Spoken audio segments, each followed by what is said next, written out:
जरा कल्पना कीजिए, आप अपना बैंक खाता खोलते हैं या काउंटर पर पड़े बिलों के ढेर को देखते हैं और पेट में चिंता की परिचित गांठ कसने के बजाय आप एक गहरी शांत शांति महसूस करते हैं। क्या होगा अगर आज आपको अकेले वित्तीय जिम्मेदारी का भारी बोझ नहीं उठाना पड़े? हम एक ऐसी दुनिया में रहते हैं जो हमें बताती है कि हमारी सुरक्षा हमारी मेहनत, हमारी बचत या हमारी नौकरी के शीर्षक में पाई जाती है। लेकिन क्या होगा अगर जिस भगवान ने आकाश गंगाओं को अस्तित्व में लाया वो व्यक्तिगत रूप से आपकी दैनिक रोटी में निवेशित है? शायद आज आपको ये याद दिलाने की जरूरत है कि आप जीवित रहने के लिए लड़ने वाले अनाथ नहीं हैं। आप राजा की संतान हैं और वो पहले से ही आपकी ओर से काम कर रहा है। आइए हम अकेले अपने जीवन का प्रबंधन करना बंद करें और आज उस एक को पहिया लेने दे जिसने सड़क बनाई। अभी आप जहां भी हैं, मैं आपको बस रुकने के लिए आमंत्रित करना चाहता हूं। आइए दुनिया के शोर और करने वाली सूची की जोरदार मांगों को शांत करें। अपनी आंखें बंद करें, एक गहरी सांस लें और आइए मिलकर प्रार्थना करें।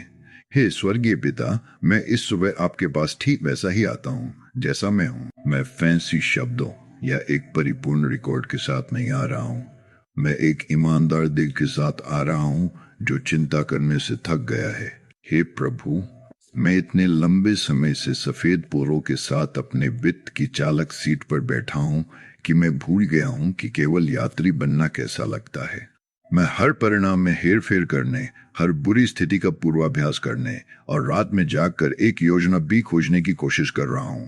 बस अगर आप नहीं आते हैं, मुझे क्षमा करें पिता, आपको अपनी पहली प्राथमिकता के बजाय अंतिम उपाय के रूप में मानने के लिए।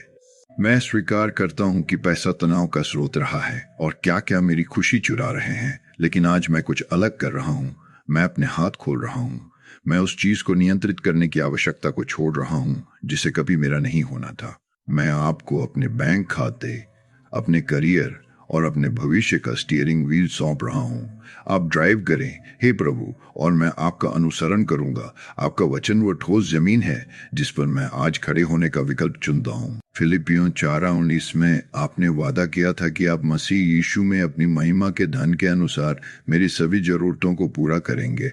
आपने मेरी कुछ जरूरतों या केवल आध्यात्मिक जरूरतों को नहीं कहा, आपने उन सभी को कहा। और मत्ती 6:73 में आपने मुझसे कहा कि मैं कल की चिंता न करूं क्योंकि आज अपने आप पर ध्यान केंद्रित करने के लिए पर्याप्त है।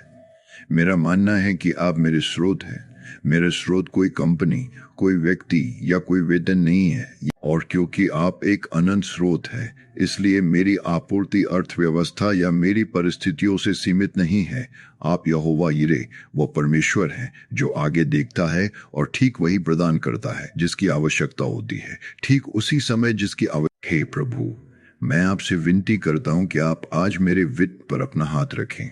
मुझे विश्वास है कि आप उन दरवाजों को खोलेंगे जिन्हें कोई भी मनुष्य बंद नहीं कर सकता और उन दरवाजों को बंद कर देंगे जो मेरे लिए नहीं है। मेरा मानना है कि अभी भी आप दिव्य नियुक्तियों की व्यवस्था कर रहे हैं और समय का तालमेल बिठा रहे हैं जिसे मैं अपने सबसे अच्छे दिन में भी नहीं बना सकता था। यदि कोई निर्णय मुझे लेने की आवश्यकता है तो मुझे अपनी बुद्धि दें।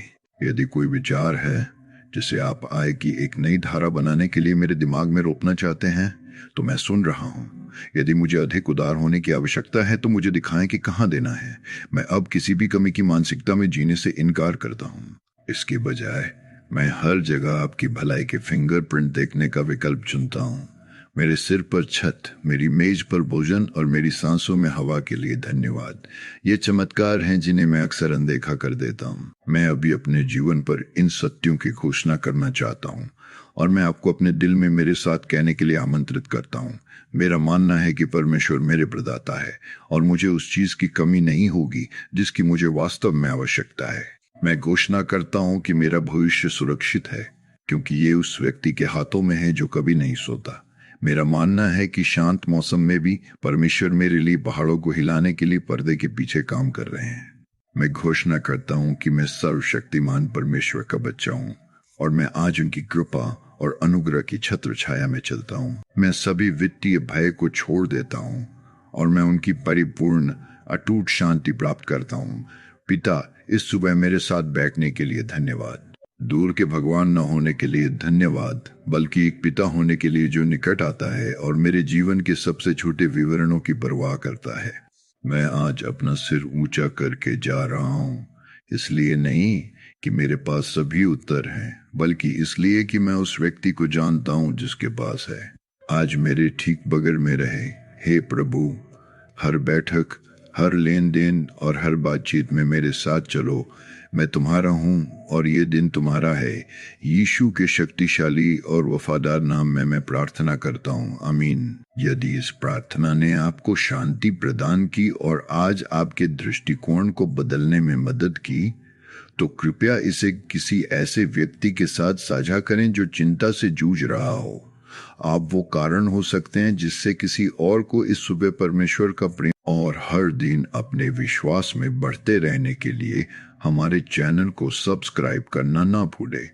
परमेश्वर आपको आशीष दे और उनकी शांति हमेशा आपके साथ रहे।